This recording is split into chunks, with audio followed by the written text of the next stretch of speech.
ಇವತ್ತು ಕ್ಷೀರ ಕ್ರಾಂತಿ ರಾಷ್ಟ್ರದೆಲ್ಲೆಡೆ ನಡೆದಂತ ನಮ್ಮ ಕರ್ನಾಟಕದಲ್ಲೂ ನಡೆದಿದೆ.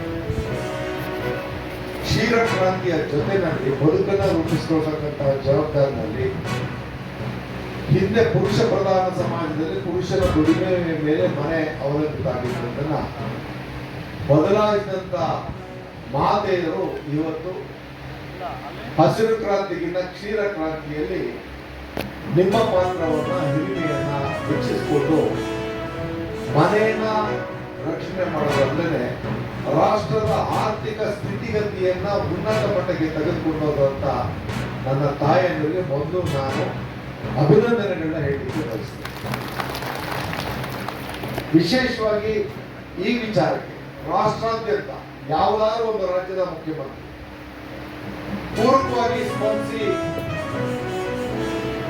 ಇಡೀ ರಾಜ್ಯದಲ್ಲಿ ಹಾಲು ಉತ್ಪಾದನೆ ಜಾಸ್ತಿ ಆಗಿದ್ರೆ ಏನ್ ಮಾಡಬೇಕು, ನಾವು ಹಾಲನ್ನ ಬೀದಿಗೆ ಸುರಿಬೇಕು ಅಥವಾ ಸಮುದ್ರಕ್ಕೆ ಸುರಿಯುವಂತ ಪರಿಸ್ಥಿತಿ ಬಂದಿದೆ ಅಂತ ಮುಖ್ಯಮಂತ್ರಿಗಳ ಮುಂದೆ ಈ ವಿಚಾರವನ್ನು ತಿಳಿಸಿದಾಗ ಕ್ಷಣಾರ್ಧದಲ್ಲಿ ಒಂದು ಪರಿವರ್ತನೆಯನ್ನ ಕೊಟ್ಟಂತ ದಿಟ್ಟ ದೂರದೃಷ್ಟಿಯ ಜವಾಬ್ದಾರಿಯುತವಾದಂತ ಸರ್ವರ ನಾಯಕ ಸಿದ್ದರಾಮಯ್ಯ ನಾನು ಕಣ್ಣಾರೆ ಕಂಡಂತ ಸತ್ಯವನ್ನು ತಕ್ಷಣದಲ್ಲಿ ಕ್ಷೀರ ಭಾಗ್ಯ ಯೋಜನೆ ಘೋಷಣೆ. ಆ ಯೋಜನೆಯನ್ನ ಹಿಂದೆ ಇದ್ದಂತ ಸರ್ಕಾರಗಳು ಮುಖ್ಯಮಂತ್ರಿಗಳು ಮಾಡಬಹುದು, ಆದ್ರೆ ಅದರ ಜವಾಬ್ದಾರಿಯನ್ನ ನಿಮಗೂ ನಷ್ಟ ಆಗಬಾರ್ದು, ಪೂರಕ ಪೌಷ್ಟಿಕ ಆಹಾರ ನಮ್ಮ ಮಕ್ಕಳಿಗೆ ದೊರೆಯಬೇಕು. ಹಾಲು ಪ್ರತಿಯೊಬ್ಬರಿಗೆ ಹಾಲು ಕರೆದು ನಿಮ್ಮ ಮಕ್ಕಳಿಗೆ ಹಾಲು.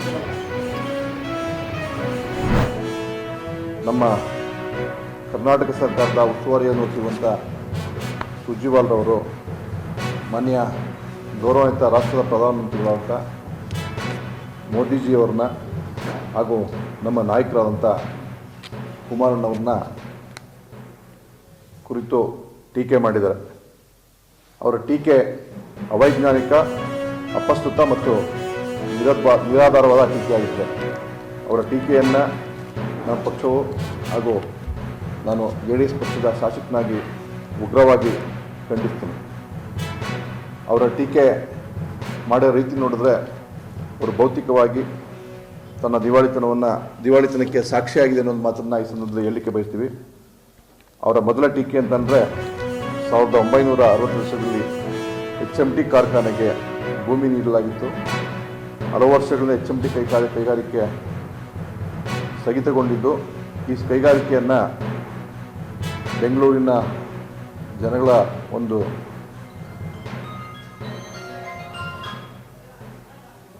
ಅವರಿಗೆ ಉತ್ತಮವಾದ ಗಾಳಿ ಮತ್ತು ಸುರಕ್ಷಿತ ವಾತಾವರಣ ಕಲ್ಪಿಸಿಕೊಳ್ಳಲಿಕ್ಕೆ ಜೀವ ವೈವಿಧ್ಯವನ್ನು ಉದ್ಯಾನವನ್ನು ಮಾಡಬೇಕು ಅನ್ನೋ ಒಂದು ಮಾತನ್ನು ಹೇಳ್ತಾರೆ.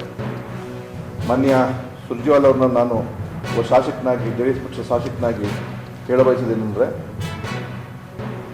ಇವತ್ತು ಬೆಂಗಳೂರಿನಲ್ಲಿ ಅಕ್ಕಪಕ್ಕದಲ್ಲಿ ಅನೇಕ ಸರ್ಕಾರಿ ಜಾಗಗಳಿದೆ. ನಿಮ್ಮ ಪಕ್ಷದ ಅನೇಕ ಮುಖಂಡರುಗಳು ಅದನ್ನು ಒತ್ತುವರಿ ಮಾಡಿಕೊಂಡಿದ್ದಾರೆ. ಅದನ್ನು ಒತ್ತುವರಿಯನ್ನು ತೆರವು ಮಾಡಿಸಿ ಅಲ್ಲಿ ಸುಸಜ್ಜಿತವಾದ ಜೀವ ವೈವಿಧ್ಯವಾದ